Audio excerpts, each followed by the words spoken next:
बिस्मिल्लाहिर्रहमानिर्रहीम। अस्सलाम वालेकुम नाज़रीन, आप देख रहे हैं प्रोग्राम सिटी एट 10 और मैं हूं आपकी मेज़बान अना यूसुफ। इस दुआ और इस उम्मीद के साथ कि अल्लाह ताला हम सब के लिए आसानियां पैदा करे और हमें आसानियां बांटने की तौफीक अता फरमाए। आज के शो का आगाज़ कर लेते हैं और आज के शो में एज़ यूजुअल हम शहर की अहम खबरें भी डिस्कस करेंगे और कल जो कि वज़ीर आज़म पाकिस्तान इमरान खान साहब ने इफ्तिताह किया है नया पाकिस्तान अपार्टमेंट्स का, उसके बारे में भी आज हमने आपको डिटेल में बताना है कि किस तरह से आप इससे फ़ायदा उठा सकते हैं। आप अगर इसमें शामिल होना चाह रहे हैं, इसका हिस्सा बनना चाह रहे हैं, तो इसका तरीक़ेकार क्या है। आगे चल के प्रोग्राम में डिस्कस करेंगे, कोरोना की मौजूदा सूरत हाल से भी आपको आगाह करेंगे, दीगर शहर की खबरों की तरफ भी चलेंगे। रमज़ान से कबल क्या प्लानिंग की जा रही है, किस तरह माह रमज़ान में आवाम तक सस्ती अशिया की फरहमी को यकीनी बनाना, ये सब चीज़ें आज हम डिस्कस करने वाले हैं। सेकेंडली, आज है वर्ल्ड होम्योपैथिक डे, तो इस पर भी हमने बात करनी है कि लोग जो है वो क्यों होम्योपैथिक पर इतना रिलाई नहीं करते हैं, इसकी अहमियत क्या है।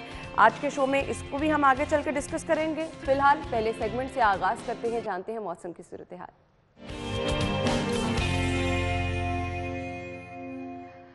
कोमल हमारे साथ आइए, मौसम कैसा है शहर का, वीकेंड है, आज भी की जा रही है, कैसा रहेगा मौसम? जी बिल्कुल अन्ना, शहर लाहौर का मौसम जो है वो आज खुश्क है। सूरज ने भी आंखें दिखाई हुई हैं, जिसकी वजह से दर्जा हरारत में भी काफ़ी ज़्यादा इजाफा हो गया है और हल्की हल्की गर्मी भी महसूस की जा रही है, जबकि हल्की हल्की हवाएं भी बरकरार हैं। दरख्तों पर बैठी चिड़ियाँ जो है वो चहचहा रही हैं, जो इस मौसम को मज़ीद ज़्यादा खूबसूरत बनाती हुई भी दिखाई दे रही हैं।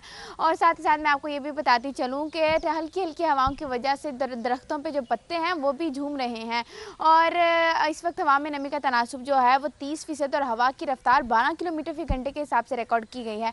जबकि महकमा मौसमियात की जानिब से आज दिन भर ज़्यादा से ज़्यादा दर्जा हरारत यानी गुज़िश्ता कई रोज़ की निस्बत आज सबसे ज़्यादा दर्जा हरारत जो है वो रिकॉर्ड किया जाएगा, जो कि 35 डिग्री सेंटीग्रेड का इम्कान जाहिर किया गया है। और साथ ही साथ मैं आपको ये भी बताऊं कि दिन भर में सूरज आंखें दिखाएगा, जिसके बाद इस मौसम में हल्की हल्की गर्मी महसूस की जाएगी और लाहौर का एयर क्वालिटी इंडेक्स जो है वो काफ़ी ज़्यादा मुतासिर हो रहा है गर्द आलूद फिजाओं के बायस। इसलिए लाहौर का एयर क्वालिटी इंडेक्स जो है वो 155 रिकॉर्ड किया गया है, जबकि इसके मुतादिद इलाके जैसे एम्प्रेस और रोड गरीशा हुआ है, इसका एयर क्वालिटी इंडेक्स जो है वो 200 से तजावुज़ कर गया है।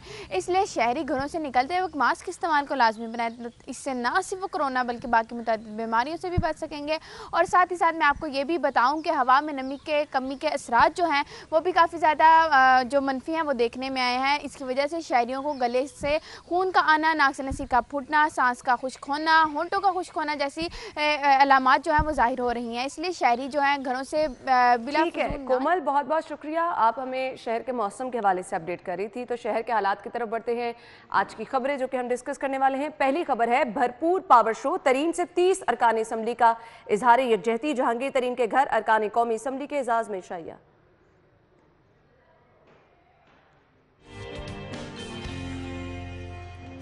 नया पाकिस्तान मंसूबे का इफ्तिताह, अब निचले तबके को घर बनाने का मौका मिलेगा, वज़ीर आज़म पाकिस्तान। रमज़ान के लिए रिलीफ पैकेज का ऐलान, रमज़ान बाजार में चीनी 65 रुपए किलो, आटे का थैला 375 रुपए किलो का मिलेगा।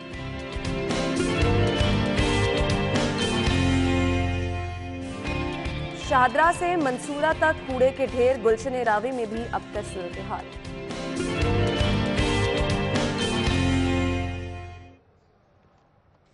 टॉप स्टोरीज आप जान चुके हैं, इन खबरों को हम डिटेल में डिस्कस कर लेते हैं। स्टूडियो में हमारे साथ हमारे सीनियर रिपोर्टर दुर्रे नायाब मौजूद हैं। अस्सलाम वालेकुम दुर्रे, क्या हाल चल है? दुर्रे नायाब, सबसे पहले कि हम पहली खबर की तरफ बढ़े, मेरे ख्याल से हम कोरोना की मौजूदा सूरत हाल से भी अपने नाजरीन को अपडेट कर देते हैं। 24 घंटे के जो हमारे पास फिगर्स मौजूद हैं, 33 शहरी जो हैं वो कोरोना से जिंदगी की बाजी हार गए और 8वीं तक इम्तिहानात भी मुलतवी कर दिए गए हैं। केसेस हर रोज बढ़ते चले जा रहे हैं।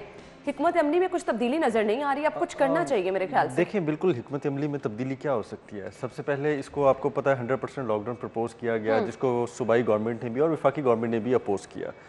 वही हिकमत अमली की तरफ हम जा रहे हैं जिसकी तरफ नहीं जाना चाहिए था, इकोनॉमिकली देखा जाए। बिल्कुल सही कहा। अब आप उसके नसीहत लेने को तैयार ही नहीं है, शहरी उस पर अमल दरामद करने को तैयार ही नहीं है, घरों में बैठने को तैयार ही नहीं है, हर जगह फिर रहे हैं, घूम रहे हैं, बच्चों के साथ वीकेंड्स मना रहे हैं और ऐसे लग रहा है कि जैसे गर्मियों की छुट्टियां हो गई हैं, तो अब आप सैर सपाटों पे निकल आए हैं। आज से बल्कि गुज़िश्ता रात 12 बजे से अगर बात की जाए तो इंटर जो आपके प्रोविंशन है, जिस तरह सरहद से आपके KPK से पंजाब, पंजाब से KPK और इसी तरह दूसरे सूबों के अंदर तमाम ट्रांसपोर्टेशन पे पाबंदी आयद कर दी गई है इतवार की रात तक। बिल्कुल। अब इस पे भी आप देखना अमल दरामद नहीं होना। लोगों ने पब्लिक ट्रांसपोर्ट की बंदिश का फ़ायदा उठाते हुए प्राइवेट गाड़ियों पे लोगों को एक सूबे से दूसरे सूबे ट्रांसपोर्ट करना शुरू कर देना है। अब सरकार कितना को भी ज़्यादा एफर्ट कर ले, आगे हल हमारी कौम ने खुद ही निकाल लेना होता है और उसको वायलेशन के तरीके भी खुद ही निकालने होते हैं। लेकिन इसका अल्टीमेट जो हल, मैं जिस तरह केसेस बढ़ते आ रहे हैं और मैं देख रहा हूँ कि आप 100% लॉकडाउन की तरफ जा रहे हैं और इस बारे में रोज़ इंतज़ामिया, कमिश्नर लाहौर डिवीज़न, तमाम लोग ये बार बार कह रहे हैं कि हमें उस तरफ ना लेके जाएं जिसको हम करना नहीं चाहते। हम पहले भी चाहते थे कि लॉकडाउन लग जाता तो ये एक चेन टूट जाती जो कोरोना की 3rd वेव की थी, और हम ये भी नहीं चाहते कि ऑपरेशन जितना भी हमारा स्मूथली इकोनॉमिकली चल रहा है उसको डिस्टर्ब किया जाए। लेकिन आपका वही सवाल है वापस आते हैं कि अल्टीमेट हल क्या है? अल्टीमेट हल तो यही है कि अंदर बांध के बिठा दो सबको और जो बाहर निकले उसको जेल में डाल दो। जिस चीज़ की मुखालिफत करते हैं, जिस पे सभी लोग परेशान भी हो जाते हैं, लॉकडाउन ऑप्शन, फिर यही रह जाता है। हम लोगों का, मुझे खुद बड़ी ज़ाती तौर पे हमदर्दी होती है कि यार अगर किसी का दुकान को कोई ग्रोसरी का कारोबार चल रहा है, कोई दूध का कारोबार कर रहा है, कोई पेट्रोल पंप पे खड़ा है, कोई लेमैन के तौर पर मजदूरी कर रहा है, उसे 6, 7, 8 घंटे की रियायत मिली है तो इसको रियायत के तौर पर लें, इस पे कोरोना SOPs का अमल दरामद करें, गैर ज़रूरी घर से ना निकलें। अब वीकेंड स्टार्ट हो गया तो कोशिश करें कि हर सूरत 2 दिन घर में गुजारें। बिल्कुल, आप बिल्कुल बाहर ना निकलें। मुमकिन नहीं है। लोगों के जो रवैये हैं, मैं कहती हूँ इंतहाई गैर संजीदा लोगों का रवैया है। आप अभी भी देख लें, लोग रात को भी बाहर जा रहे हैं, खाने भी बाहर खा रहे हैं, रिश्तेदारों की तरफ भी आना जाना जो है उसी तरह से चल रहा है। तो फिर इससे क्या है कि आप, और अगर ना पार्कों में अगर परमिशन नहीं मिली तो ग्रीन बेल्टों में बैठे हैं, आपके खुली ग्रीन एरियाज में बैठे हैं, वहाँ तो चार दीवारी नहीं है, वहाँ तो किसी को नहीं रोक सकते। घर से जरूर निकलना, जो मर्जी हो जाए, बिल्कुल घर में नहीं रहना, घर में नहीं रहना। तो फिर उसका नतीजा भी आप देख रहे हैं, केसेस किस तरह से बढ़ते चले जा रहे हैं। खैर, ब्रेक की तरफ जाना है, जब वापस आएंगे तो कुछ बात करेंगे। भरपूर पावर शो जो किया जा रहा है, तरीन से 30 अरकान असम्बली की जानिब से इजहार यकजहती भी किया गया है। तो अभी भी हमने सुबह देखा जहांगीर तरीन साहब जो हैं वो अदालत में पेश हुए थे, इस हवाले से भी आपको अपडेट करेंगे। डिटेल में इस खबर को डिस्कस करते हैं, ब्रेक के बाद वापस आते हैं। तरीन साहब जो हैं अब वो पूरी पावर के साथ जहां पर भी जा रहे हैं पावर शो का मुजाहरा कर रहे हैं। अभी कुछ ही देर कबल वो अदालत में भी पेश हुए, उस पर भी हम बात करेंगे। लेकिन ये 30 अरकान असम्बली की जानिब से जो इजहार यकजहती किया गया है, क्या कहेंगे दुर्रे ने आप? जहांगीर तरीन साहब को पावर शो की जरूरत है? आप मुझे बताएं। नहीं, वाकई बिल्कुल नहीं। आप PTI का स्टार्टअप देखें और जिस तरह से जहांगीर तरीन साहब एक्टिव थे, शायद उस तरह से उस वक्त प्राइम मिनिस्टर साहब खुद भी नहीं थे और बाकी जो सीनियर अरकान थे वो भी नहीं थे, और वो फाइनेंशियली भी शायद उस पोजीशन में नहीं थे कि जिस तरह वो एक्टिव होते तो बाकी हो सकते। तो जहांगीर तरीन साहब को PTI का एक लैंडमार्क समझा जाता बिल्कुल था और एक ब्रांड थे वो PTI। बिल्कुल, आपने सही कहा। तो मेरा ख्याल है कि ये सिर्फ जो सियासी पावर शो दिखाया जा रहा है, ये सिर्फ एहसास दिलाया जा रहा है कि क्यों ये नाराजगी है, क्यों, क्या जहांगीर तरीन साहब की, ये तो मैं कहता हूँ सियासी आलाज़रकी, पार्टी के साथ वाबस्तगी पर तो कोई सवाल नहीं था जिस तरह से अभी नहीं है। मेरा नहीं ख्याल कि ये कोई ऐसी बातें जो सियासी तौर पर ओपोजिशन वाले कर रहे हैं जी कि जहांगीर तरीन साहब इस पोजीशन में है कि वो अलहदा पार्टी बना सकते हैं। राना सनाउल्लाह साहब ने भी कहा जी कि जहांगीर तरीन साहब इस पोजीशन पार्टी के अंदर रह के मज़ामत का फैसला, लेकिन अंदर रह के, क्योंकि ये एहसास दिलाना बहुत ज़रूरी होता है। और जब आप किसी भी सियासी कारकुन को, किसी भी सियासी बड़े कद वाले शख्स को आप लाइबिलिटी समझना शुरू कर लेते हैं, अपने ऊपर वजन समझना शुरू कर लेते हैं, तो थोड़ा बहुत तो उसका भी ये हक है कि वो एहसास साहब ये कहते हैं कि मेरे साथ नाइंसाफी की जा रही है और मुझे इंतकाम का निशाना बनाया जा रहा है। ऐसा क्यों कहा जा रहा है? ऐसा इसलिए कहा जा रहा है कि पहले दिन से कोई शक नहीं है कि PTI के अंदर धड़ेबाजी है और PTI के अंदर ग्रुपिंग्स हैं, PTI के अंदर लॉबीज भी हैं और PTI के अंदर बहुत सारे लोग एक दूसरे के खिलाफ भी हैं और अंदरूनी तौर पर, बैरूनी तौर पर कोई ना कोई किसी न किसी तरीके से जड़ें काटता रहता है, जिसके असरात आपको सामने आ जाते हैं। और ये वही जड़ें काटने और किसी न किसी की मुखालफत में एक लॉबी को दूसरी लॉबी पर सबका ले जाने की बारी में आज जहांगीर तरीन साहब इस मकाम पे खड़े हो गए हैं कि उनको सिर्फ ये एहसास दिलाना पड़ रहा है कि भाई मैं अभी पार्टी में जिंदा हूँ, मेरी अभी कोई पार्टी में सियासी हैसियत मौजूद है, मेरा कोई कद मौजूद है और ये जो इशाइए चाहे इनकी ज़रूरत नहीं है, लेकिन सिर्फ PTI के लोगों को एहसास की बहुत कमी है। मैं माजरत के साथ ये लफ्ज़ कहना नहीं चाहता था, लेकिन चूंकि अब इस खबर में लिंक हो गया है कि जब तक उनको एहसास ना दिलाया जाए ना तो बहुत मुश्किल है कि वो चीज़ को समझे।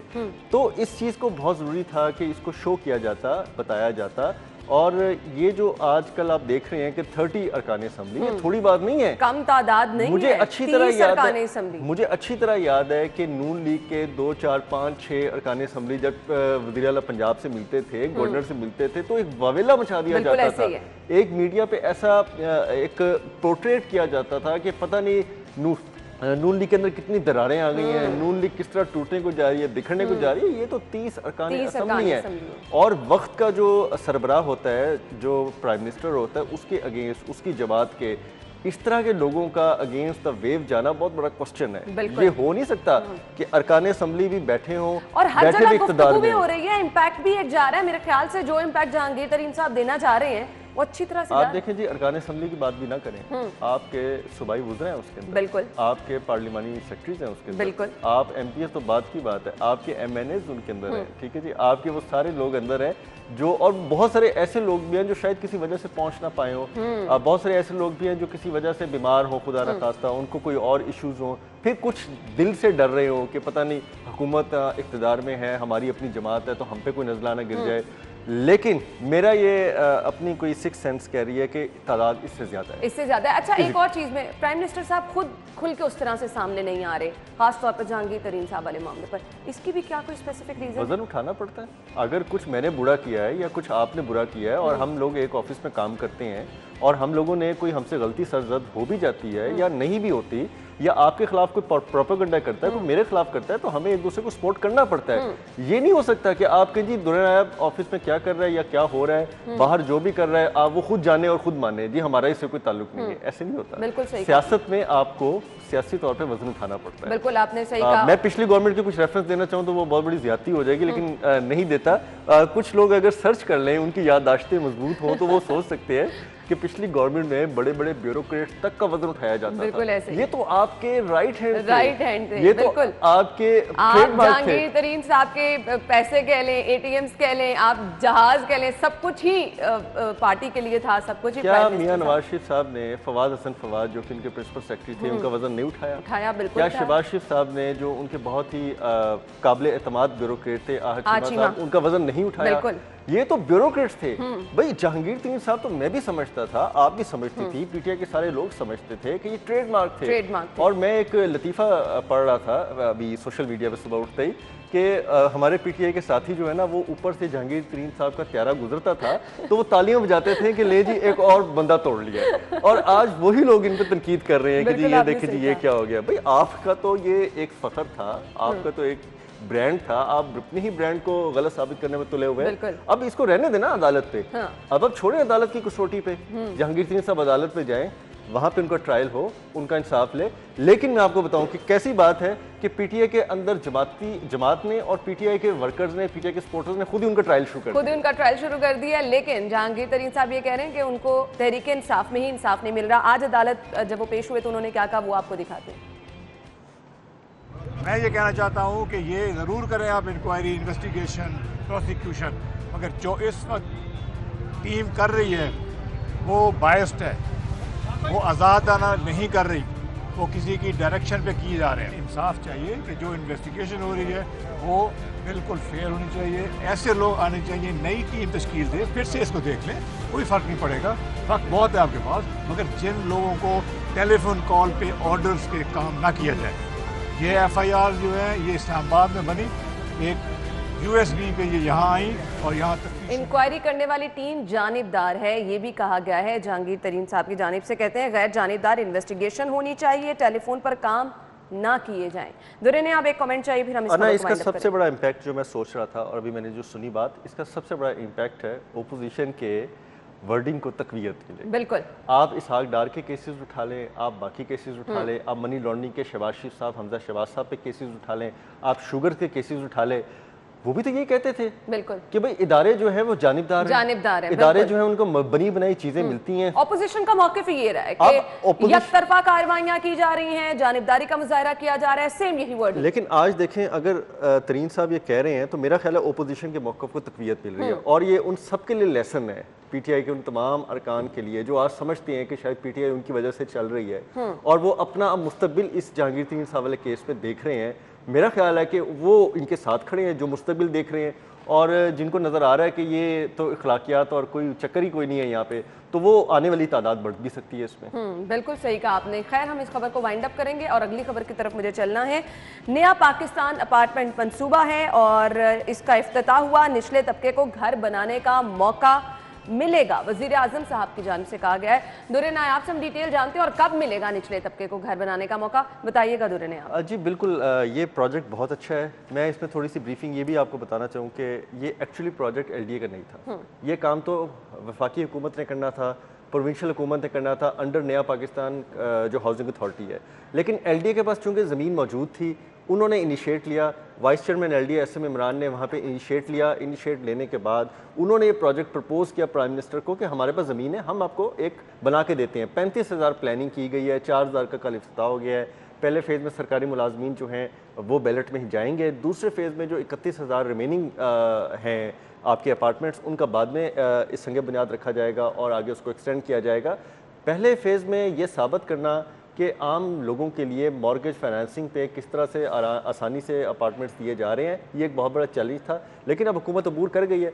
अगर इसी पूरे थीम के साथ ये हुकूमत चलती है तो 4,000 तो मस्ट ये आपको दे देंगे। अच्छा, आपने पहले फेज का बताया, इफ्तिताह हो चुका है। अब ये पहले फेज को मैं थोड़ा सा चाहूंगी डिटेल में बता दें, कौन कौन लोग इसमें शामिल हो सकते हैं, किस तरह लोगों ने रजिस्ट्रेशन कराई और कब इन लोगों को अपार्टमेंट्स वगैरह मिल जाएंगे। इसमें जो 4,000 फ्लैट्स हैं, अपार्टमेंट्स हैं, उसके 100% के हिसाब से जो बाइफ्रिकेशन है वो 50% तो नेफ्टा को चले जाने हैं, यानी कि नया पाकिस्तान हाउसिंग अथॉरिटी को, और वो इसको डिस्ट्रीब्यूट करेंगे, वो बैलेटिंग करेंगे। उसमें आम शहरी भी हैं, उसमें वफाकी मुलाजमीन भी है, सरकारी मुलाजमीन भी है।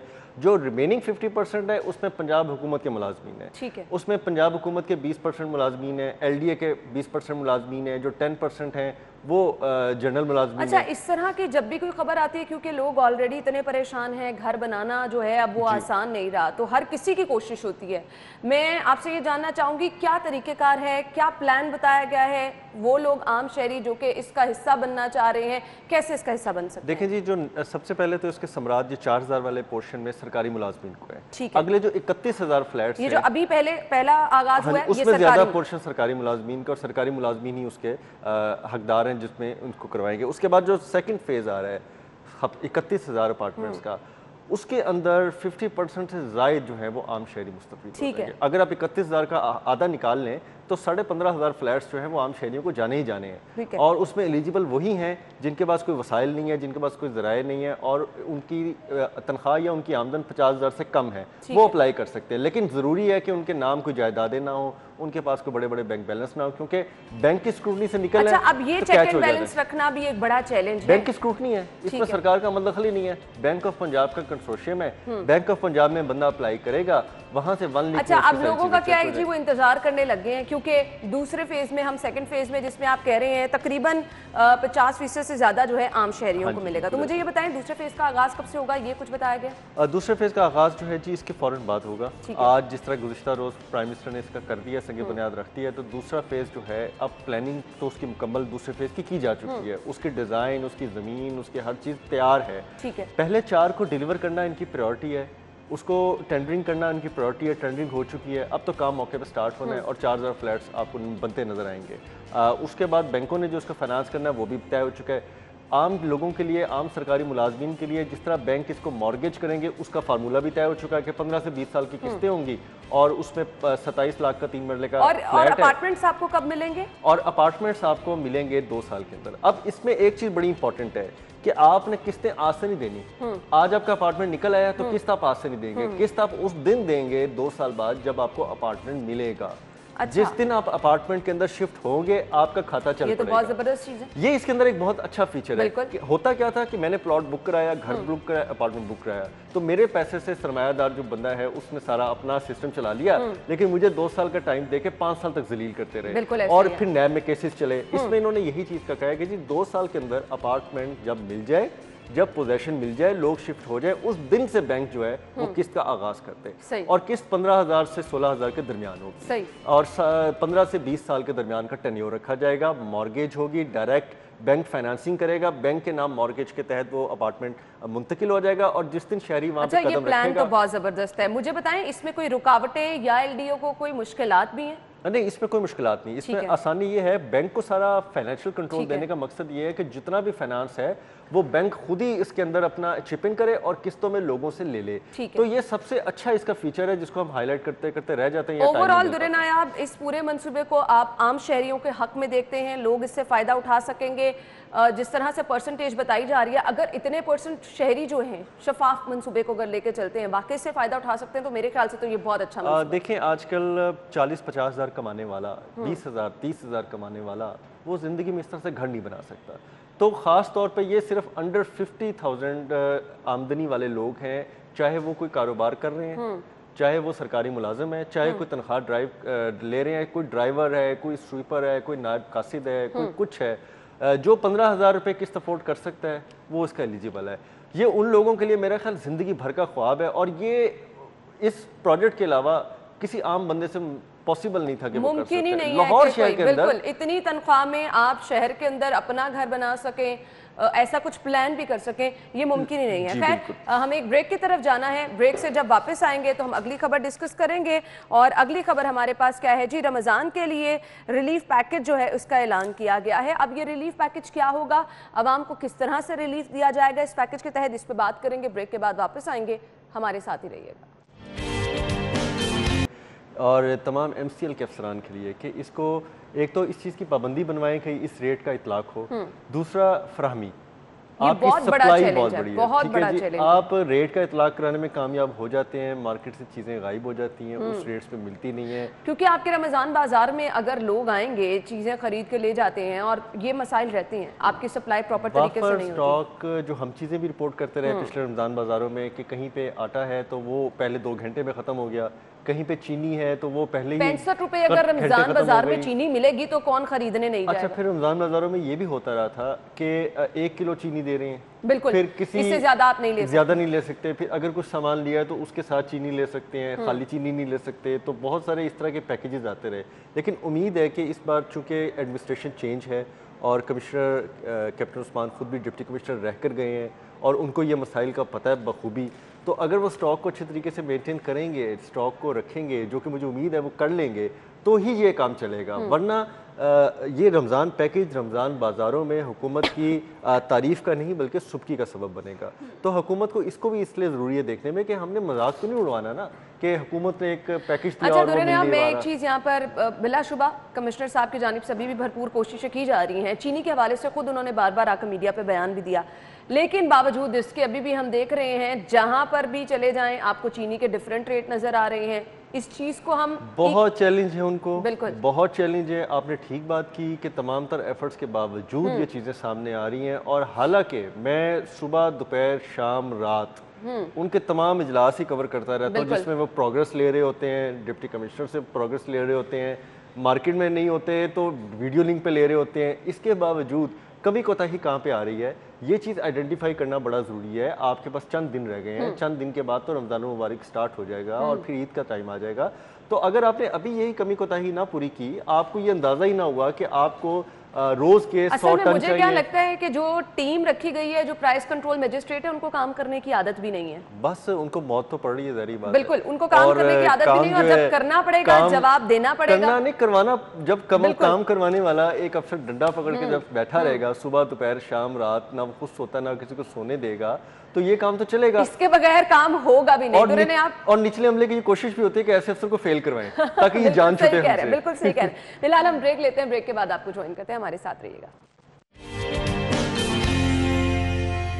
नायाब, ये मामला हैंडल नहीं हो पा रहा, क्या वजूहात हैं इसकी? अच्छा देखिए, कैसी मज़े की बात है कि तमाम तर कोशिशों के बावजूद, और सेक्रेटरी बल्दियात भी बहुत एक्टिव और इफेक्टिव है, मेंगल साहब, उनकी भी एफर्ट्स हैं कि इमरान अली सुल्तान ने, आपको याद है कि 1 महीना पहले कहा था कि 3 महीने लगेंगे, 2 महीने रह गए हैं। तो मैं फिर वहीं में वापस आता हूँ कि भाई अभी आप 2 महीने सब्र करें, ये इनसे मामला हल नहीं होना। ये 3 महीने की जो वो बात कर गए वो मेरे ख्याल रियल टाइम बात करके। मैं मुझे वजूहात चीदा चीदा जो आपको समझ लग रही है। मशीनरी है नहीं, जो है वो टूट फूट का शिकार है। 50% मशीनरी बंद पड़ी है, उसके पुर्जे नहीं है, वो चल नहीं सकती। लेबर आपकी घोस्ट है, पता ही नहीं कहाँ पे लेबर मौजूद है। आपके पास मैनुअल स्वीपिंग और दूसरी मैकेनिकल स्वीपिंग का कोई अल्टरनेट सिस्टम मौजूद ही नहीं है। तो जब सारा सिस्टम कोलैप्स कर जाए तो यानी ये अंदरूनी बिगाड़ जब तक हल नहीं होगा आपको शहर, जब तक नई मशीनरी, ये 985 जो इन्होंने मशीनरी लेनी है वो नहीं लेंगे, नए लोग भर्ती नहीं करेंगे 3000, उसके बाद चीज़ों को अपने हाथ में नहीं लेंगे, ये काम नहीं होना। और इमरान अली सुल्तान ने ठीक कहा था कि 3 महीने लग जाएंगे, 3 महीने लग जाएंगे। तो ये वो सारे मामलात हैं जो कि शहर की सफाई में बहुत बड़ी रुकावट है, यानी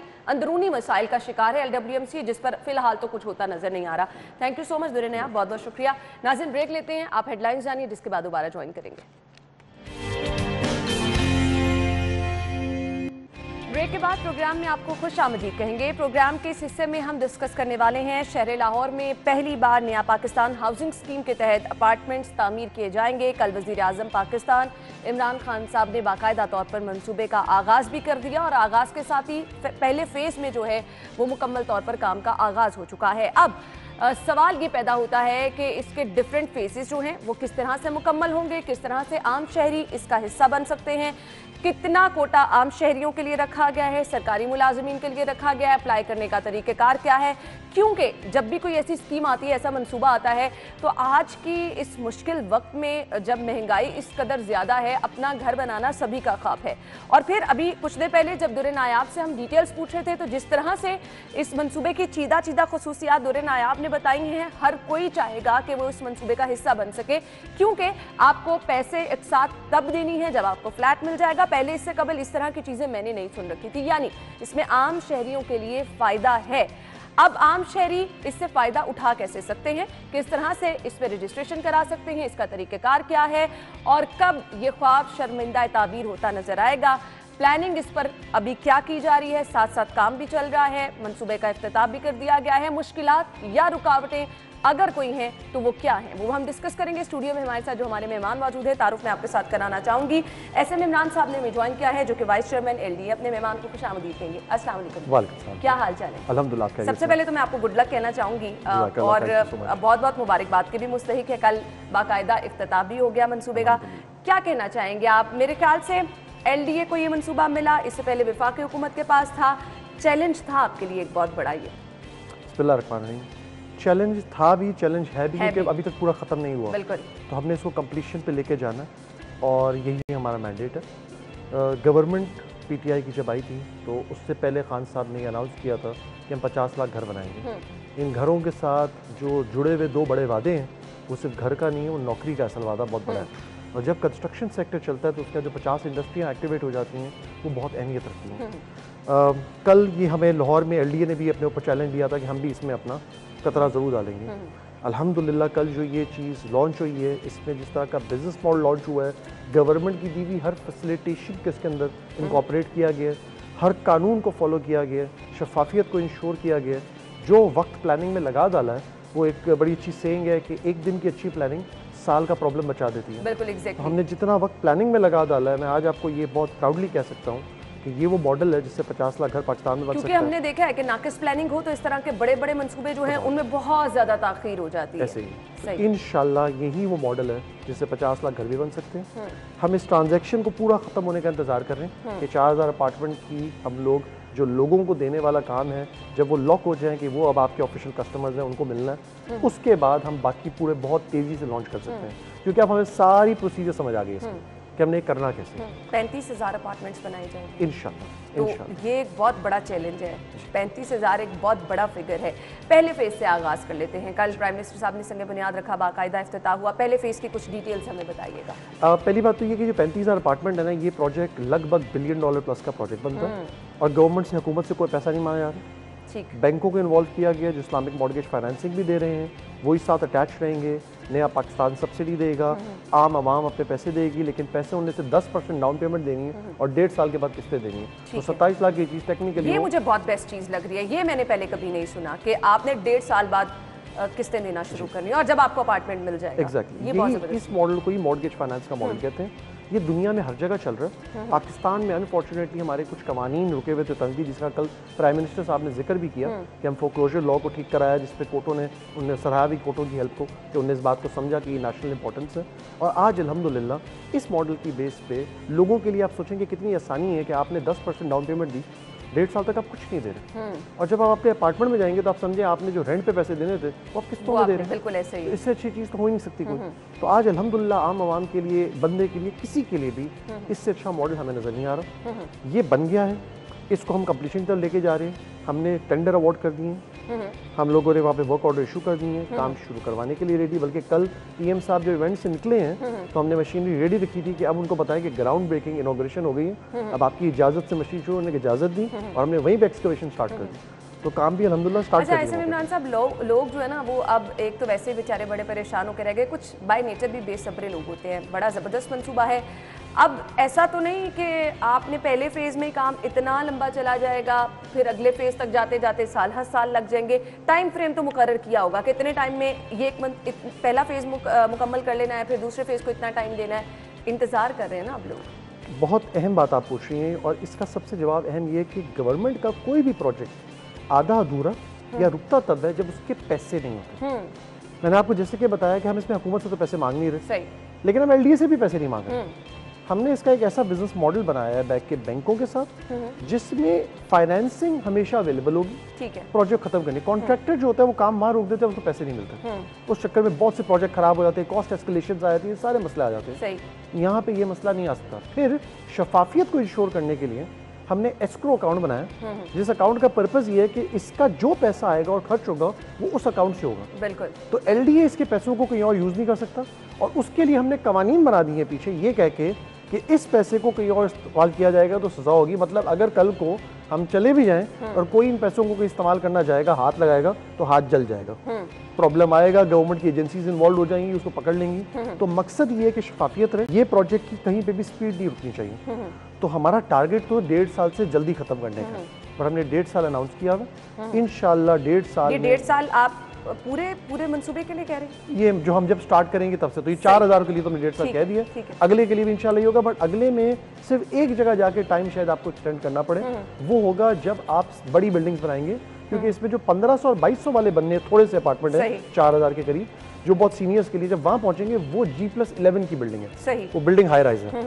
जब वहाँ पे जाएंगे तो वो 1.5 साल से ऊपर टाइम, 2.5-3 साल ले सकता है। मैं तो बहुत इम्प्रेस हो रही हूँ जिस तरह से डिटेल्स आप बता रहे हैं। अब मेरा सवाल ये है कि ये मंसूबा है आम आदमी के लिए। हमारे यहाँ हमारे जो कैमरामैन बैठे हैं, वसीम हैं, मेराज साहब हैं, हर कोई प्लान कर रहा है कि उसने इस मंसूबे का हिस्सा बनना है। क्या तरीक़ेकार है, किन लोगों को ज़्यादा जो है वो इसमें प्रेफर किया जा रहा है? 4000 अपार्टमेंट्स हैं। ठीक है। 4000 में से 2000 अपार्टमेंट हम नया पाकिस्तान हाउसिंग डेवलपमेंट अथॉरिटी को दे रहे हैं। ठीक है। बहुत से दोस्त, हमारे कैमरामैन, लोग जितने भी हैं, इनने उस वक्त अप्लाई कर दिया था, वो 250 रुपये का जो काम था उसके बेस पे। नया पाकिस्तान ने उन लोगों की पूरी स्क्रीनिंग की। ठीक है। उसके बाद उनने बैंकों से डिस्कशन की, उसके बाद उनने नादरा, मिनिस्ट्री ऑफ इंटीरियर, वो आम बंदा जो कभी भी ये चीज़ नहीं ले सकता, उस स्क्रीनिंग को कंप्लीट किया ताकि बैंक ये जो रिस्क होता है उस पर सिक्योर फील करें। ठीक है। और उनने उसकी एक पूरी लिस्ट बनाई है। नया पाकिस्तान वाले उस लिस्ट में से 2000 अपार्टमेंट के हमें बैलेटिंग करके कंफर्मेशन देंगे, और उन आम लोगों को, उस आम बंदे में हर किस्म का आम बंदा हो सकता है, रेडी वाला भी है, मजदूर भी है। मैंने खुद कुछ लोगों के नाम वैसे इस लिस्ट पे लेके पढ़े कि हैं क्या, तो ऐसे भी थे। और जब उनकी बैलेटिंग होगी और वो लोग आएंगे तो आप समझिए आम आदमी को तो लाहौरी को वहाँ से मिल जाएगा।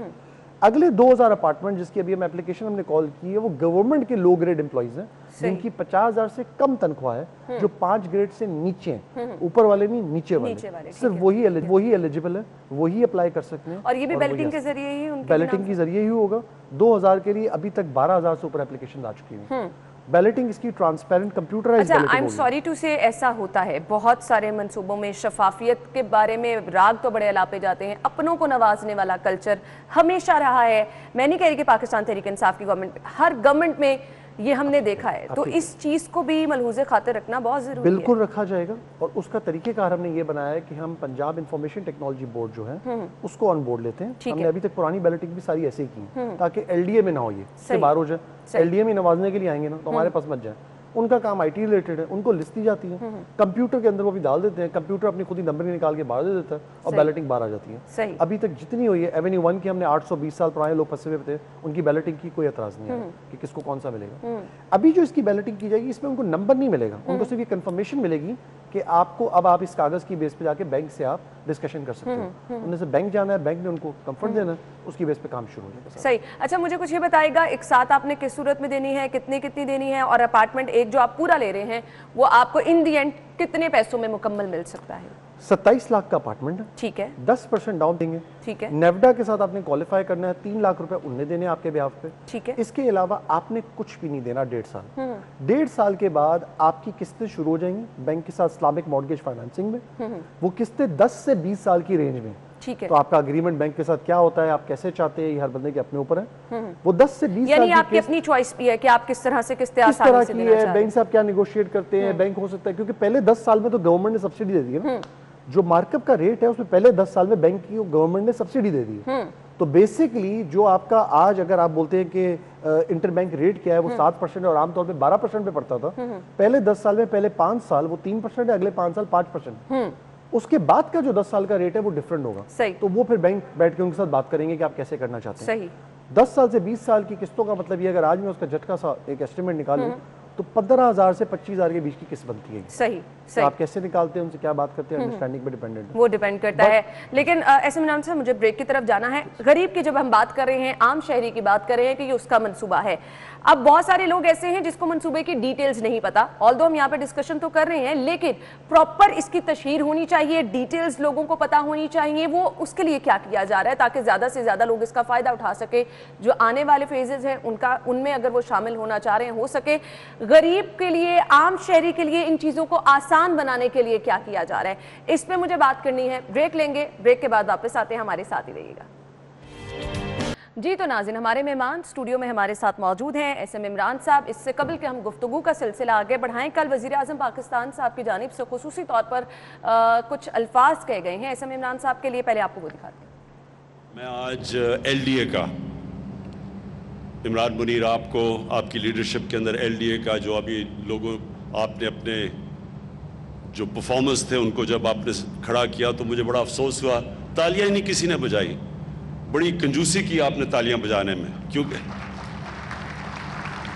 इन्होंने देखें मैं आपको एक बात बताना चाहता हूँ। देखें, जब एक सिस्टम के अंदर बुराइयां आ जाती हैं, करप्शन आ जाती है, रुकावटें आ जाती हैं, कि वो रुकावटें इसलिए डालते हैं कि अगर जब तक आप रुकावट ना हो, जब तक आप पैसे नहीं देंगे तो काम नहीं होगा।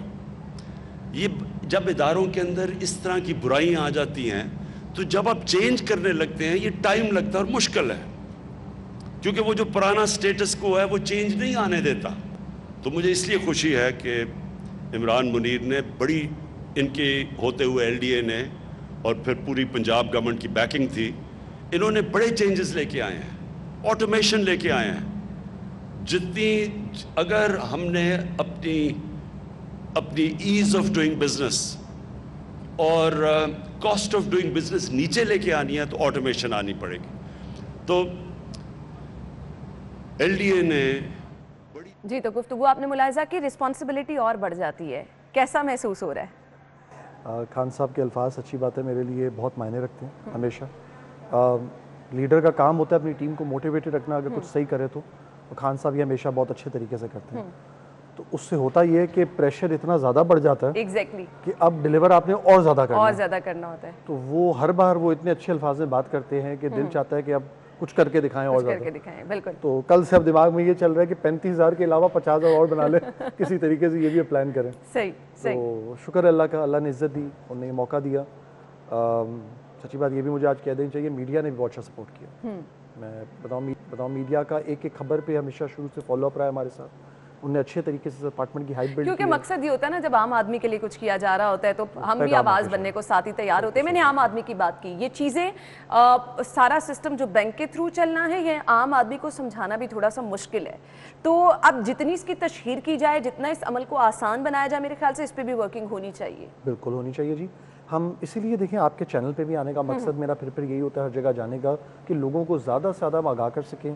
सोशल मीडिया कैंपेन्स के थ्रू हम ये काम कर रहे हैं, अखबारों में एड्स के थ्रू हम ये काम कर रहे हैं, हमारी मीडिया कैंपेन्स भी चल रही हैं आप लोग चैनल्स पे, उसके थ्रू भी ये काम हो रहा है। हम लोगों को हर हवाले से आगाही देने की कोशिश कर रहे हैं कि लोगों को ये बात एक्चुअली पता हो कि ये करना कैसे है।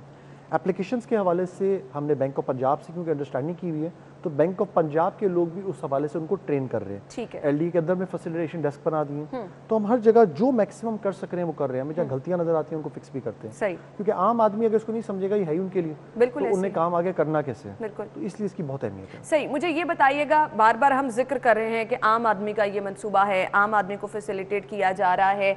बहुत सारे लोग ऐसे भी हैं, नौकरी पेशा हैं, साथ साथ घर चला रहे हैं, अगर उनकी सैलरी ज़्यादा भी हैं, मुश्किल है आज उनके लिए भी अपना घर बनाना। क्या सिर्फ लो इनकम लोग ही इसका हिस्सा बन सकते हैं और कोई इससे फ़ायदा नहीं उठा सकेगा? ये 4000 अपार्टमेंट जो 650 स्क्वायर फीट की है, इसमें 50,000 से ज़ायद इनकम वाले नहीं आ सकते। सही। ये कम वालों के लिए ही। ठीक है। लेकिन हमने इस पूरी की पूरी एरिया में जो प्लानिंग की हुई है उसमें 5 कैटेगरीज रखी हुई हैं, 650, 800, 1100। ठीक है। तो मेजॉरिटी आप समझे कोई 31,000 अपार्टमेंट तो इन कैटेगरीज में, और फर्दर 4000 अपार्टमेंट 1500 और 2200 वाले भी, क्योंकि जो गवर्नमेंट के सीनियर अफसरान या कोई जॉब करने वाले सीनियर लोग हैं जिनको अच्छी लिविंग अपनी चाहिए, उनको भी जगह चाहिए होती है, और उनके लिए तो और भी मुश्किल कभी कभी हो जाता है क्योंकि सफेद पोश होते हैं, कहाँ जाएं, रेंट पे ही रहते हैं पूरी लाइफ, तो उनके लिए भी हमने मौका। सही। एक और चीज़ मेरे जहन में आ रही है, ये अपार्टमेंट्स क्या बिल्कुल ही सिंपल से बनाए जाएंगे कि अच्छे तरीके से डिज़ाइन किया जाएगा? क्योंकि आम आदमी के लिए अगर कुछ कर रहे हैं तो उनका हक है कि वो भी अच्छे घरों में रहे। सबसे अच्छी बात आपने ये पूछी है, इसमें पूरी डेवलपमेंट जो इस एरिया की हो रही है उसमें रोडें हैं, उसमें चलने की जगह है, उसमें ग्रीनरी है, हर ब्लॉक के आगे पार्क है, बड़े पार्क हैं, जबरदस्त, अंडरग्राउंड वाटर टैंक्स, अंडरग्राउंड बिजली, आपकी गैस की फराहमी सब डाला गया है, एनवायरनमेंट फ्रेंडली हर चीज़ की गई है। हर अपार्टमेंट के अंदर 2 बेडरूम है, बैल्कनी मेक श्योर की गई है, लाउंज है, 2 बाथ्स हैं, एक अटैच एक डिटैच किचन है, ये आपके 650 स्क्वायर फीट में सब रखा गया है। अंदर चीजें जो लगाई जाएंगी कोई ऐसा नहीं हो रहा कि बस पेंट करके जान छुड़ा ली, बिल्कुल टाइलें भी लग रही हैं उसमें, साथ साथ चीजें भी लग रही हैं। बट फर्क ऐसा होगा कि सैनिटरी जो है वो आप ये नहीं बोलेंगे कोई इटालियन इंपोर्टेड लगी हुई है, पाकिस्तानी लगेगी उसके अंदर, तो आप अपनी कॉस्ट को वहां पे सेट करते हैं। बट आप ये बोले क्वालिटी पे कॉम्प्रोमाइज है, नहीं, कोई क्वालिटी पे कॉम्प्रोमाइज नहीं है, बल्कि ये इंश्योर किया गया है। और मैं आपको एक बात और बताऊं, मुझे बोलते हुए अच्छा लगता है कि मैं एलडीए की चीज़ में खुशी से तारीफ कर सकूं, इसमें एलडीए की टीम की बहुत मेहनत है, सही, इसमें कोई शक नहीं, और इसको मैं डिनाई नहीं कर सकता। सही। इसकी कॉस्ट इनिशियली जो पहली निकाल के दी गई थी हमें, वो 42 लाख रुपए इस अपार्टमेंट की थी, और शहर में आपको बता दूं 500 स्क्वायर फीट का अपार्टमेंट आज शहर में 50 लाख से कम का नहीं मिलता आपको कहीं। बिल्कुल सही कह रहे हैं आप। उसके बाद हमने कहा कि नहीं, हमें तो ये एक्सेप्टेबल नहीं, हमारे बोर्ड ने रिजेक्ट कर दिया। हमारे बोर्ड के एक मेंबर आमिर कुरैशी साहब हैं, वो भी इन्वॉल्व हो गए, हमारे एसपीयू के लोग हैं, लड़के रियाज है, सकलैन है, लोग हैं इंजीनियरिंग के थे, चार उस्मानी, दूसरे इंजीनियर, ये सब अटैच हो गए। बिल्कुल आपकी पूरी टीम का ताउन हो, तभी जबरदस्त आप, और ये इस कॉस्ट को 27 लाख पे ले आए। सही जी, बहुत जबरदस्त है। और फिर जो चीजें आपने बताई हैं इन अपार्टमेंट्स में होंगी, वो जो एक ख्वाब देखता है ना आम आदमी के, मुझे इस तरह का घर चाहिए, तो इंशाल्लाह वो मुझे शर्मिंदा ताबीर होता नजर आ रहा है। थैंक यू सो मच, बहुत बहुत शुक्रिया आपके कीमती वक्त के लिए। विश यू गुड लक, जल्दी जल्दी ये मनसूबा मुकम्मल हो और हम भी देखें कि वो जो ख्वाब, वो जो नारे, वो जो दावे किए जा रहे थे, उनकी हकीकत भी नजर आ रही है। बहुत बहुत शुक्रिया आपके वक्त के लिए। नाज़रीन, ब्रेक के बाद आपको ज्वाइन करते हैं, हमारे साथ ही रहिएगा। वेलकम बैक नाज़रीन, प्रोग्राम के इस हिस्से में हम डिस्कस करने वाले हैं, आज है 10 अप्रैल और वर्ल्ड होम्योपैथिक डे आज मनाया जा रहा है। बहुत सारे लोग जो हैं वो इस इलाज को प्रेफर भी करते हैं, लेकिन कुछ लोग ये कहते हैं कि ये तरीका इलाज जो है इससे बहुत देर से जाके जो है वो रिलीफ मिलता है। किसी भी किस्म की बीमारी हो, लोग होम्योपैथिक इलाज की तरफ तो जाते हैं लेकिन बीच में छोड़ भी देते हैं। उसकी वजह क्या बताई जाती है कि आपको 2, 3, 4 महीने का कोर्स करना पड़ता है। उस पर लोग प्रेफर करते हैं कि वो दूसरा मेडिकल जाके इलाज करा ले, ताकि उनको जल्दी, आप ऐसे पेन किलर को देख लें कि आपको फौरी तौर पर उससे रिलीफ मिल जाता है। दूसरी साइड पर अगर आप होम्योपैथिक की दवाई खा रहे हैं तो उस तरह से आपको फौरी तौर पर रिलीफ नहीं मिलता। ये दिन मनाने का मकसद क्या है और फिर कौन कौन सी बीमारियां ऐसी हैं जिसमें होम्योपैथी का बहुत ही मुस्तनद, बहुत ही ज़बरदस्त इलाज मौजूद है, आज के शो में हम डिस्कस करने वाले हैं। स्टूडियो में हमारे साथ हमारे मेहमान मौजूद हैं, डॉक्टर अदनान कासिम, उन्हें खुशामदीद कहेंगे। अस्सलाम वालेकुम जी। वालेकुम अस्सलाम। क्या हाल चाल है आपके? जी अल्लाह का शुक्र। अच्छा, सबसे पहले तो मुझे बताइएगा, आज 10 अप्रैल है, वर्ल्ड होम्योपैथिक डे मनाया जाता है, मकसद क्या है ये दिन मनाने का? इसका बेसिक मकसद, जो इसके फाउंडर थे डॉक्टर सैमुअल हैनमैन, उनकी याद में ये दिन मनाया जाता है क्योंकि उन्होंने इसको जो है दरियाफ्त किया था 18वीं सेंचुरी में। तो उनके हवाले से इस दिन को इसको उजागर किया जाता है, होम्योपैथी की अहमियत को, और बेसिकली वर्ल्ड वाइड इस दिन को जो है ना मनाया जाता है। और 10 अप्रैल को। सही। अच्छा, मुझे ये बताइएगा, एक इम्पैक्ट जो आम तासुर जाता है जब भी हम होम्योपैथिक की बात करते हैं, लोग कहते हैं कि जी ये तरीका इलाज बहुत ज़्यादा लंबा होता है, महीनों पर होता है, आपको दवाइयों के कोर्सेज करने पड़ते हैं, जल्दी आराम नहीं आता है। ये तासुर क्या ठीक है? नहीं, ये तासर कुछ हद तक ठीक है लेकिन गलत भी है। बहुत लंबा नहीं है, लंबा होता है लेकिन बहुत ज़्यादा नहीं है। और इसमें बेसिक जो इसका मोटिव है ना इस ट्रीटमेंट में, वो कहते हैं कि लाइक क्योर्स लाइक, यानी कि जो बीमारी सब्सटेंस काज करता है वही उसको बीमारी को ठीक करेगा। और बेसिकली इसमें बॉडी को मौका दिया जाता है कि वो अपने डिफेंस सिस्टम से इसको बीमारी को ठीक करे, और उसी जो ऑर्गेनिज्म जो सब्सटेंस जो एंटीजन वो काज करता है जाके डिसीज़ को, उसी को डिल्यूट करके कमज़ोर करके बॉडी में डाल दिया जाता है, इंजेक्ट कर दिया जाता है मेडिसिन के थ्रू, तो ताकि वही जो है ना उसको हील करे। अच्छा, ये जो अद्वियात होम्योपैथिक की जी जाती हैं, क्या इनका वाकई ही असरअंदाज होने का टाइम पीरियड कुछ ज़्यादा हो जाता है, जिसकी वजह से लोग अगर लेट्स सपोज इस्तेमाल कर भी रहे हैं बीच में छोड़ देते हैं कि जी इसका तो कोई फ़ायदा ही नहीं हो रहा है? जी बिल्कुल, ये थोड़ा सा लंबा चलता है, लेकिन देखें बीमारी जो इंसान को होती है उसमें भी एक टाइम लगता है, उसी तरह उसको क्योर होने में भी एक टाइम लगता है। एमरजेंसी में तो बेसिकली हमें एमरजेंसी मेडिसिन की तरफ ही जाना चाहिए, लेकिन जो लॉन्ग टर्म ट्रीटमेंट है जैसे किडनी स्टोन्स हैं, यूटीआई या यूरिनरी ट्रैक इन्फेक्शंस हैं, उनमें इनका बहुत अच्छा होता है रिजल्ट। और इस तरह और भी बहुत सी डिसीज़ है जिनमें इनका लॉन्ग टर्म तो है, कहीं 2 हफ्ते का कोर्स है, कहीं 1 माह का कोर्स है, लेकिन वो मौसर होता है, उसका इलाज से लोग मुतमिन होते हैं और वो कंटिन्यू भी रखते हैं, हर कोई बीच में नहीं। अच्छा, कौन कौन सी ऐसी बीमारियां हैं, कौन कौन से ऐसे अमराज हैं कि आप समझते हैं कि होम्योपैथिक में उसका ज़बरदस्त इलाज मौजूद है? जी बिल्कुल, जॉइंट पेन जो होती है इसके अंदर बहुत अच्छा है, और ख़ास तौर पे इसका किडनी डिसऑर्डर्स जो हैं, यूरिनरी डिसऑर्डर्स हैं, किडनी स्टोन्स हैं जो आजकल बहुत रेयर बहुत आम हो गए हैं, तो इनके अंदर इनका बहुत ही इफेक्टिव इलाज मौजूद है और बहुत से लोग इससे मुस्तफ़ीद हो रहे हैं। और इधर पाकिस्तान में काफ़ी फिजिशियन जो हैं वो इसको बड़े मुसर तरीके से इसको सर अंजाम दे रहे हैं और बड़े अच्छे लोग इससे मुस्तफ़ीद हो रहे हैं, फ़ायदा हो रहा है लोगों को। और इंडिया में बाकायदा जो है वो इंडिया में इसकी बहुत ज़्यादा अहमियत है, उनकी बाकायदा मिनिस्ट्री है इसके हवाले से, और वो इसको बहुत ज़्यादा इसको अपग्रेड कर रहे हैं। हमारे पाकिस्तान में ख़ासतौर पे अल्टरनेटिव मेडिसिन के सारे वेज को ज़रा साइडलाइन किया गया, लेकिन दूसरी दुनिया जो है वो नेचुरल अल्टरनेटिव जो टेक्निक्स है उनकी तरफ आ रही है। सही। अच्छा, इसके क्या कोर्सेज वगैरह करवाने पड़ते हैं आपको, और फिर आप मरीज को टाइम टू टाइम चेक के लिए भी बुलाते हैं, क्या तरीक़ेकार होता है? जी बिल्कुल, इसका फॉलोअप्स होते हैं, मरीज़ को उसको पहले डायग्नोज किया जाता है प्रॉपर हिस्ट्री के थ्रू, उसके जो जैसे कि मैंने बताया कि इसका जो सब्सटेंस जो डिसीज़ काज करता है उसी का यूज़ करवाया जाता है मरीज़ पे, तो फिर वो ट्रायल करते रहते हैं, फॉलोअप लेते हैं उसका पर वीक 15 दिन बाद जितना वो कोर्स होता है उसके हिसाब से उनको फॉलोअप में रहते हैं कि उसका क्या फ़ायदा हो रहा है कि नहीं हो रहा है, मेडिसिन चेंज करनी है या नहीं करनी, ये चीज़ें सारी मॉनिटर की जाती हैं। सही। हम गुफ्तगू का सिलसिला आगे बढ़ाएंगे और मैंने बात करनी है जो आजकल बहुत सारे मसाइल जिनका बहुत सारे नौजवानों को भी सामना है, high blood pressure, sugar, homeopathic में इसका मौसर इलाज मौजूद है, अगर है तो वो क्या है, इस पर हम बात करेंगे। ब्रेक के बाद आते हैं, हमारे साथ रहिए।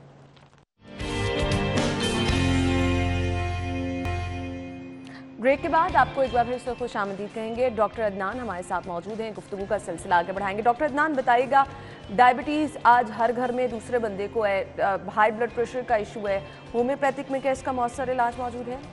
जी बिल्कुल, होम्योपैथिक में हाइपरटेंशन, डिप्रेशन और इसके रिलेटेड जो भी डिसीज़ हैं उनका एक मौसर इलाज मौजूद है और लोग उससे मुस्तफ़ीद हो रहे हैं और इसका इलाज बरसों से किया जा रहा है, तो इसका मौजूद है इसका इलाज। सही, इसका इलाज भी होम्योपैथिक में मौजूद है। अच्छा, लोग जो है उनका ट्रस्ट उस तरह से नहीं डेवलप हो पाता, इसकी वजह आप क्या समझते हैं? और कुछ लोग ऐसे भी हैं कि इलाज कराते हैं, बीच में छोड़ देते हैं, फिर दोबारा इस इलाज की तरफ आ जाते हैं। मैं बहुत सारे ऐसे लोगों को जानती हूँ जिन्होंने होम्योपैथी का इलाज शुरू किया और फिर उसको बीच में छोड़ के मेडिकल की तरफ चले गए, उसको मुकम्मल तौर पर बंद कर दिया। क्यों लोगों का इत्तेमाद बहाल उस तरह से नहीं हो पा रहा? कि सबसे बड़ी वजह तो इसका एक जो आपने जैसे कि पहले भी बताया था, लॉन्ग टर्म ट्रीटमेंट है, जो ड्यूरेशन इसका लॉन्ग होता है, लोग उकता जाते हैं और लोग बहुत जल्दी, आजकल तो लोग बहुत ज़्यादा जल्दी चाहते हैं कि हमारा इलाज हो जाए, हम फ़ौरन जो है ना वो 1-2 दिन में हमारी जो सिम्टम्स हैं वो रिलीव हो जाएं, हम ठीक हो जाएं। तो इसका जो सबसे बड़ी वजह लोग इसमें बहुत ज़्यादा इन नहीं हो रहे, बहुत अच्छा, जिस तरह जिद्दत आती जा रही है, मेडिकल साइंस तरक्की करती जा रही है, आप समझते हैं होम्योपैथिक में भी उस तरह जदीद तकाज़ों के मुताबिक तब्दीलियाँ आ रही हैं, अपडेट किया जा रहा है तमाम चीज़ों को? जी बिल्कुल, बहुत सी रिसर्च हो रही है और बहुत सी इसमें आगे फर्दर स्टडीज़ आ रही हैं और इस पर काम हो रहा है, बहुत सी डिसीज़ पे काम हो रहा है। ख़ासतौर पर जो लोग दूसरी मेडिसिन से, दूसरे वे से नहीं ठीक हो पाते, वो फिर एक बार इसको ज़रूर आजमा दिखाते हैं और अगर वो ठीक हो जाते तो वो इसको बड़ा मौसर समझते हैं। तो बहुत सी चीज़ों पे काम हो रहा है और जिस तरह मॉडर्न मेडिकल साइंसेज में मेडिसिन पे काम हो रहा है, इस पे भी बहुत ज़्यादा काम हो रहा है। अच्छा, कुछ लोग तो दावा करते हैं कि कुछ अमराज ऐसे हैं कि एलोपैथिक में उसका इलाज उस तरह से मौजूद नहीं है या उतना मौसर इलाज मौजूद नहीं है जो कि होम्योपैथिक में है। कौन कौन से अमराज आप ऐसे समझते हैं? जी, किडनी स्टोन्स और यूरिनरी ट्रैक इन्फेक्शंस हैं गुर्दों के रिलेटेड और मसाने के रिलेटेड, उनमें एलोपैथिक जो है वो इतना मौसर इलाज नहीं उसका हो पाता, तो उस वजह से लोग हर्बल और इसमें होम्योपैथिक की तरफ आते हैं। अच्छा, इसमें हर्बल भी आप इसमें ऐड कर रहे हैं, तो उसका क्या रोल होता है? हर्बल वो भी बेसिकली ये एक नेचुरल सब्सटेंसेस को, इसका एक थोड़ा सा अलग मेथड है। हर्बल में कि विदेशी जड़ी बूटियों को और नेचुरल चीज़ों को जो है वो इस्तेमाल करा दिया जाता है, वो भी एक इससे मिलता जुलता है लेकिन थोड़ी सी साइंस डिफरेंस है उनकी, तो वो इससे वो भी उतनी ही अहमियत रखते हैं। उनका भी उनमें बहुत सी डिसीज़ के इलाज मौजूद हैं, उन पर ज़्यादा काम हो रहा है हर्बल में सच होम्योपैथिक, तो लोग नेचुरल की तरफ आ भी रहे हैं, हर्बल की तरफ आ रहे हैं। बिल्कुल ऐसा ही है, और जिस तरह से हम देख रहे हैं कि लोगों का रुझान भी इसकी तरफ बढ़ा है, लोग ज़्यादा नेचुरल चीज़ों की तरफ आ रहे हैं, तो इस पे जैसा कि हमने जिक्र किया कि बहुत सारे ऐसे अमराज हैं जिनमें अगर आप इलाज कराना चाहें तो मौसर इलाज होम्योपैथी भी मौजूद है।